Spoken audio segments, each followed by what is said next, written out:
Clark County Today is presented by Connell Real Estate. Hire an agent, get a team. Learn more by visiting connellrealestate.com. Happy Friday, Clark County. Jacob Graneman here. Let's dive into our top stories for today. Clark County Public Health reported another 44 cases of COVID-19 Friday, as well as one more death, which brings the total to 34. The total number of COVID-19 cases in Clark County is now at 1,434. Today's numbers did include a decrease in the number of patients currently in area hospitals from 27 to 23. Yesterday, Governor Jay Inslee announced changes to his phased reopening standards. Counties in Phase 2, such as Clark County, can no longer have social gatherings with more than 5 people in a week. Counties currently in Phase 3 will now be restricted to 10 people a week outside of each immediate household. Inslee also warned Washingtonians that they need to step up, and if we don't get the virus under control, he is prepared to take steps backward. He did not rule out the possibility of another stay-at-home order this year.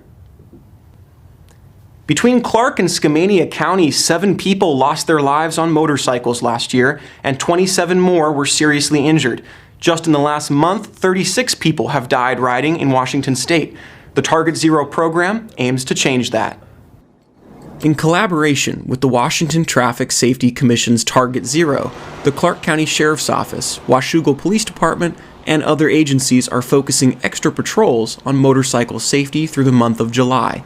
Sergeant Alex Schoening with CCSO is working on those patrols. The problem is, on a motorcycle, you're subject to the same laws of physics that you are in a car. People try to argue with physics every day and they lose. And the problem with riding a motorcycle is there are no restraint systems. Your only protection is the gear that you're wearing. And in a sudden deceleration, sudden stop, like a collision, that gear is going to have minimal effect depending on your speed. And the other thing we're looking for is not just violations, but we're also reporting back, hey, we saw X amount of motorcyclists today and we didn't see any violations.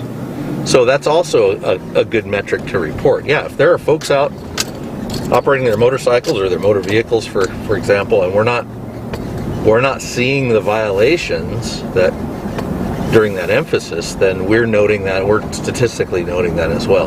We're being encouraged to do that. It's not pick on motorcyclists weekend. After some debate, members of the Clark County Council have unanimously agreed to schedule a series of listening sessions on systemic racism for later this month. The first session will be a meeting with local organizations involved in racial equity, while the second will be a public forum for citizens to share their experiences. A third session will be closed to the public in order to allow some community members to feel more comfortable sharing their stories. Council Chair Eileen Quiring, who drew criticism last month with her statement that systemic racism is not a problem in Clark County government, said she has heard from community members who also feel afraid to speak out on their side of the debate. They should have their chance later this month, since the closed-door sessions will be open to anyone. The final schedule for the listening sessions is still being ironed out and will be released in the next week.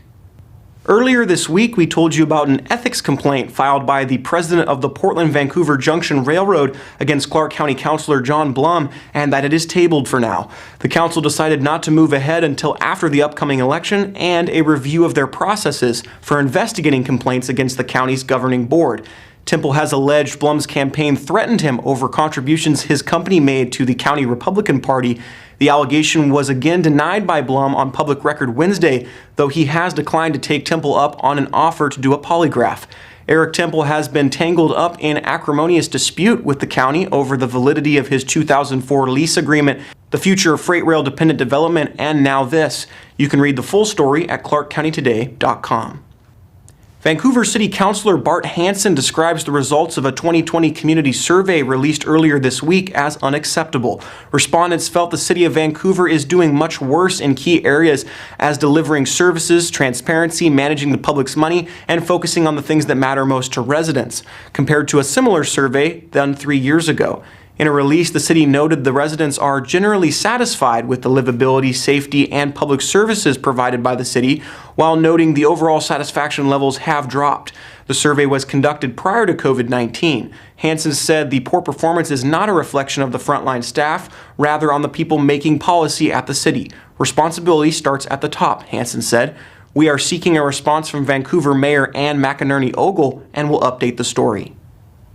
Vancouver Police Department investigators are requesting the public's assistance in locating a missing Vancouver man. On July 9th, 35-year-old Tyson Watson was on duty at his workplace, a manufacturing company located near the Grand Central Fred Meyer store in the Grand Boulevard area. At about 10:30 a.m., Watson told another employee that he had to go and exited the building. Watson has not been seen or heard from since. Prior to his disappearance, Watson did not have a vehicle and got around using his bicycle and using public transportation. Watson left his bicycle, his cell phone, and his backpack behind at the job site. He lives in a Hazeldale neighborhood, and his roommate reported that he has not been seen since around that time. Watson was in good standing with his employer and had been working for his company for several months. He did not have any known recent altercations with anyone. Watson was wearing a t-shirt and jeans before he left the job site and is approximately 6'1" and weighs about 220 pounds. Anyone with information on his whereabouts is asked to contact the Vancouver Police Department. With so much confusion heading into the next school year, more and more parents are seeing online school as an option. Paul Valencia talked to two students from Clark County who will use the public online schooling. Here he is with more. Good evening. As the next school year approaches, more and more people are getting interested in online schooling as parents look for options during the pandemic. Washington Connections Academy is just one of several options as a public online school in Washington. We spoke to two people from Clark County. McKenna Nastri is a junior from Battleground who tours California riding horses, jumping, and equestrian events. She needed flexibility with her schedule. Alex Hugo and family recently moved to Clark County. Alex is enrolled in Washington Connections. Let's hear from him on why he loves online schooling. I've been acting since I was 5, so that's about 7 years now. And we decided that we should start doing online schooling for me because having to do auditions and just going somewhere after 5 seconds notice, we need to be more flexible. So we found Connections Academy, which is a really great online program for schooling where I can be totally flexible, work at my own pace, choose if you need to work ahead or maybe work a little less some days. It's just a great choice for online schooling. We also talked with Jen Francis, Executive Director of Washington Connections Academy. She just wants parents to know that they are there. Check out their website, see if this will be a good fit for their children. For more, go to clarkcountytoday.com and read about online schooling. Thanks, Paul. If you're looking for summer events to attend this weekend around Clark County, we have a couple suggestions. First, the Building Industry Association of Clark County is offering the New Homes Tour. The event will take place on Saturday and Sunday, each of the next 2 weekends. 19 homes offered by 14 builders will be featured, and various home styles priced from the low 300,000s to over $1 million. Homes can be previewed via the online show guide, and they are also open from 11 a.m. to 5 p.m. each day. Admission is free for all ages. For more information and to book appointments, visit thenewhomestour.com. Due to COVID-19, some builders are requiring an appointment to be made in advance. A maximum of 3 people will be allowed in each home during any one time, and face masks is required. For those not wanting to attend in person, the BIA is offering virtual tours of most homes starting Saturday. If you're not in the mood to look at new homes, maybe an art festival will be more to your liking. The Fern Prairie Art Fest is a new 2-day event connecting local artists and the community. It takes place on Saturday and Sunday from 10 a.m. to 4 p.m. The Art Fest will be staged at the Shangri-La Farm, located 1.5 miles north of Lacamas Lake. A total of 13 artists will participate in the juried show, which is the creation of Camas artist Liz Pike. Although this is an outdoor event with plenty of room for social distancing, attendees are asked to please bring their face masks.